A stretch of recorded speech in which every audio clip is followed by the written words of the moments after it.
Praise the Lord. கர்த்தருடைய சத்தம் இந்த வீடியோ மூலமாய் உங்களை பார்ப்பதில் நான் மிகவும் மகிழ்ச்சி அடைகிறேன். அன்பு தேவ பிள்ளைகளே, நான் நடந்து வருகிற பாதை கொஞ்சம் கரடு முரடா ஒரு புட்கள் நிறைந்த ஒரு இடமா இருக்கு. இதெல்லாம் பார்க்கும்போது வேதத்தில் ஒரு வசனம் ஞாபகத்துக்கு வருகிறது. சங்கீதம் 121 சங்கீதத்தில் சொல்லப்பட்டிருக்கிறது, உன் காலை தள்ளாட ஒட்டார், உன்னை காக்கிற தேவன் உறங்கார் சொல்லி.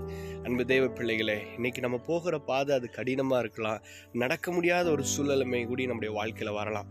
ஆனால் எப்பேற்பட்ட பாதையில் நம்ம கடந்து போனாலும் கர்த்தர் நம்மோடு கூட இருந்து நம்மோடு கூட வந்து நம்மளை பலப்படுத்தி நம்மளை காக்கிறவராக இருக்கிறார். இந்த நாள் ஞாயிற்றுக்கிழமையாக இருப்பதுனால எல்லாரும் கொஞ்சம் நேரம் தூங்கலாம், உறங்கலாம் அப்படின்னு சொல்லி நம்ம யோசித்து உறங்கி கொண்டிருக்கலாம், தூங்கி கொண்டிருக்கலாம். ஆனால் வசனம் சொல்கிறது, இஸ்ரவேலை காக்கிற தேவன் அவர் தூங்குவதும் இல்லை, உறங்குவதும் இல்லை. அன்பு தேவ பிள்ளைகளே, அநேக கடினமான பாதையில், கஷ்டமான பாதையில் நீங்கள் போய் கொண்டிருந்து என்னால் இது செய்ய முடியல, என்னால் நடத்த முடியல நீங்கள் சொல்லி கலங்கி கொண்டிருக்கீங்களா? தேவனிடத்தில் உங்கள் வாழ்க்கையை ஒப்பு கொடுங்க. அவர் உங்களை கரம் பிடித்து நடத்த, அவர் உங்களுக்காக யாரும் செய்து முடிக்க அவர் உண்மையிலவராக இருக்கிறார். God bless you. Have a nice day.